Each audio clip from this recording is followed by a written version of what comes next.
दोस्तों आज की वीडियो में मैं आपको बताने वाला हूँ 5 चेस बेसिक जिसको किसी भी चेस बिगिनर को जरूरी होना जानना है ताकि वो चेस गेम जीत सके। क्योंकि अगर उसे करियर बनाना है तो उसे चेस गेम जीतनी पड़ेगी ज़्यादा से ज़्यादा। तो चलिए वीडियो को बिना देर करे शुरू करते हैं। सबसे पहला हमारा चेस बेसिक प्रिंसिपल है वो है कंट्रोल द सेंटर। अब सेंटर क्या होता है? सेंटर होता है 4 बॉक्स।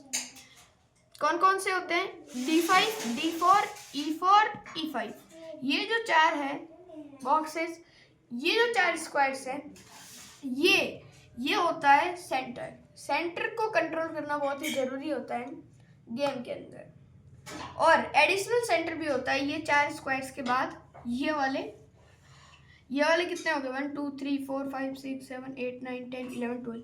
ये 12 स्क्वायर्स भी एडिशनल सेंटर कहे जाते हैं। कौन कौन से हैं ये हो जाएंगे C6, C5, C4, C3, D3, E3, F3, F4, F5, F6, E6 और D5। और ये एडिशनल सेंटर को भी कंट्रोल करना जरूरी होता है।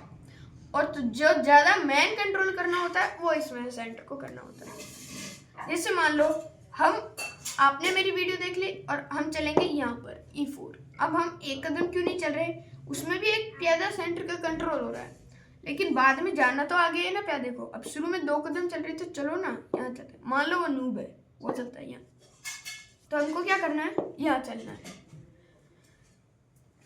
और वो यहाँ चलेगा। क्योंकि जो बिगिनर्स होते हैं ना उनका फेवरेट मूव होता है कॉर्नर का मूव। जैसे H5 चल दिया या A5 चल दिया। हमको ऐसा नहीं करना, हमको सेंटर को कंट्रोल करना। जैसे हमने 2 प्यादे चले तो ये क्या क्या कंट्रोल कर रहे हैं? ये 4 प्यादे कंट्रोल कर रहे हैं 4 जगह, और ये दोनों भी कंट्रोल कर रहे हैं और ये जहाँ भी है। तो ये पूरा सेंटर ही मेरे काबू में आ चुका है। अब सामने वाला कुछ भी चलेगा तो हमारा सेंटर मजबूत होगा। अब मान लो वो चलता है घोड़े को यहाँ। अब वो घोड़े को यहाँ चलेगा तो उसको कितने स्क्वायर्स को कवर कर रहा है? 1 2 3 4। ये तो पीछे वाले हो गए ना, तो 3 मानते हैं, 3 को कर रहा है। लेकिन अगर हम अपने घोड़े को यहाँ चलाएंगे तो वो कितने स्क्वायर्स को कवर कर रहा है?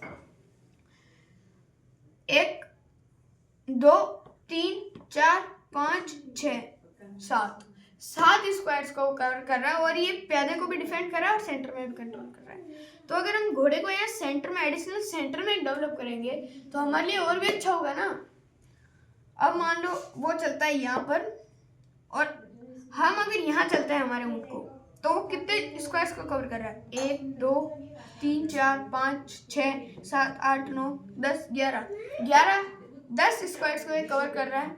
और अगर वो यहाँ चलता है अपने ऊँट को तो वो कितने क्यों कर रहा है? 1 2 3 4 5 6 को कर रहा है। ये तो मेरे ही कंट्रोल में है, तो 1 2 3 4 पीसेस को कवर कर रहा है।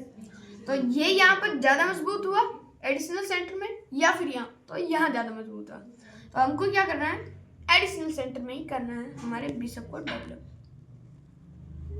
अब अगले पॉइंट पे आते हैं जो कि है know the value of your pieces. मतलब आपके पीसेस की वैल्यू जानो। जैसे मान लो अब मैं आपको बता देता हूँ कि पीसेस की क्या क्या वैल्यू होती है। इस पॉइंट में हम यही समझेंगे भाई पीसेस की क्या क्या वैल्यू होती है। जैसे ये हमारा जो प्यादा होता है, मैं एक बार इनको जमा देता हूँ ताकि आपको पता रहे। अब ये जो प्यादा है ना, ये 1 पॉइंट का होता है। मैंने आपको पहले भी बता रखा है 1 पॉइंट का होता है। ये हमारे होता है घोड़ा और ये ऊँट। इन दोनों पीसेस को हम कहते हैं माइनर पीसेस, और ये दोनों 3 पॉइंट के होते हैं। उसके बाद ये होता है हमारा हाथी को हम रुक भी कहते हैं, और ये 5 पॉइंट का होता है।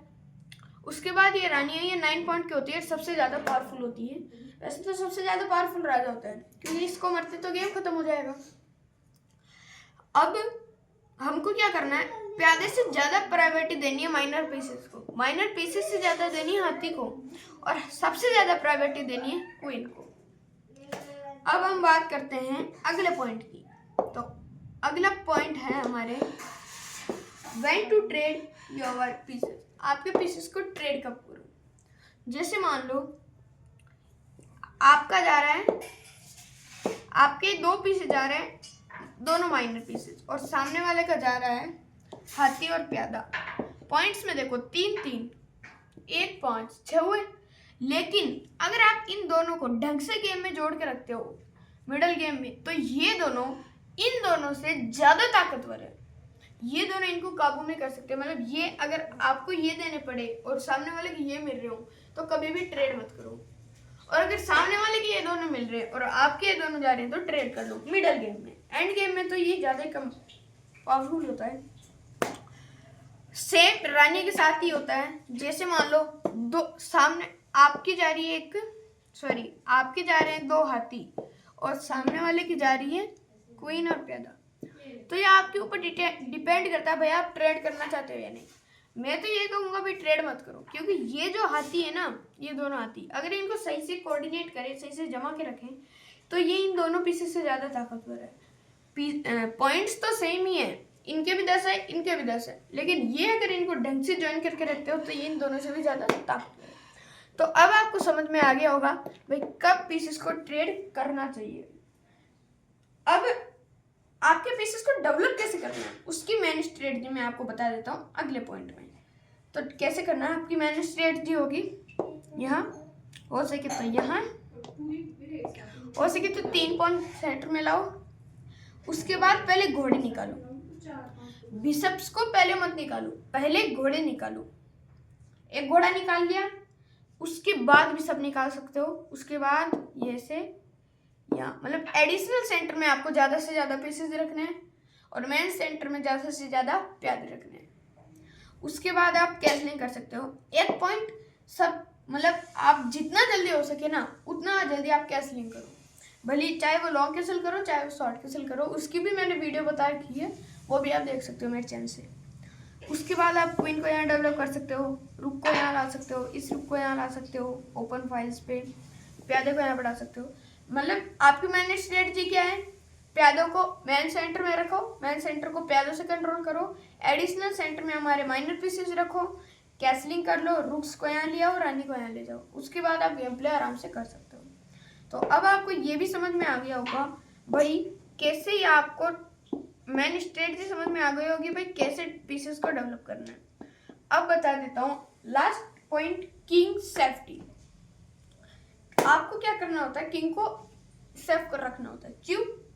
क्योंकि जो किंग है ना वो सबसे ज़्यादा महत्वपूर्ण होता है गेम में, क्योंकि अगर वो ही मर जाएगा तो गेम आप लॉस हो जाओगे आराम से।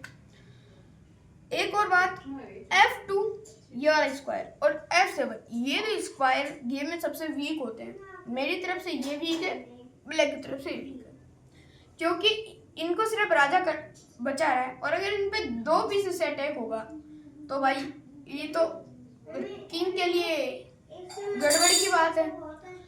जैसे स्कॉलर्स मेट होता है जिसमें राजा चेकमेट हो जाता है 4 मूव में। कैसे?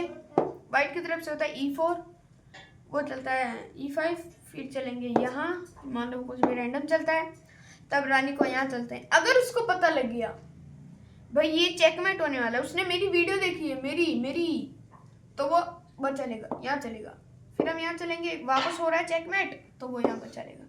लेकिन अगर उसने मेरी वीडियो ही नहीं देखी तो वो क्या करेगा, कुछ भी रैंडम चलेगा, मान लो यहाँ चला तो ये हो गया चेकमेट। और अगर वो यहाँ से नहीं होता चेकमेट अगर मैं यहाँ चलूँ, उसको पता नहीं है तो वो, अगर उसको पता है तो वो यहाँ चल देगा और बचा लेगा। और अगर उसको पता है, उसको पता नहीं है तो वो कुछ भी रैंडम चलेगा और ये हो गया चेकमेट। इसको ये डिफेंड कर रही है रानी को और ये चेकमेट। तो आपको किंग सेफ्टी के ऊपर भी ध्यान रखना है बहुत ही ज़्यादा, क्योंकि वही तो सबसे मेन पीसेस होता है। किंग को आपको बचा के रखना है। अब एक प्रो टिप आपको दे देता हूँ कि कभी भी रिजाइन मत करो। जैसे मान लो प्यादे ने आपका घोड़ा मार दिया, जैसे कुछ भी हो इस प्रकार से और मार दिया, तो आप रिजाइन मत करो, आप खेलते रहो। स्टेलमेट भी हो सकता है, आपको आधा पॉइंट तो मिल जाएगा ना, ड्रॉ हो गया तो भी। पहले तो आप हार रहे थे, डिजाइन कर दोगे तो आपको 0 पॉइंट मिलेगा, लेकिन अगर ड्रॉ कर दिया तो आपको आधा पॉइंट तो मिलेगा कम से कम। और क्या पता आप आगे जाके जीत भी सकते हो। मान लो उसने कुछ भी ब्लंडर कर दिया, आपकी क्वीन बन गई और फिर जीत सकते हो। तो कभी भी रिजाइन मत करो, आपको आधा पॉइंट या 1 पॉइंट मिलने के चांसेस रहते हैं, 50% आपके चांस रहते हैं। तो कैसा लगा मेरा वीडियो? अगर आपको अच्छा लगा हो तो, और अगर मेरे चैनल पर नए हो तो सब्सक्राइब कर दो मेरे चैनल को और वीडियो कर दो लाइक, और ज़्यादा से ज़्यादा लोगों को मेरा वीडियो शेयर कर दो। मिलते हैं अगले वीडियो, बाय बाय।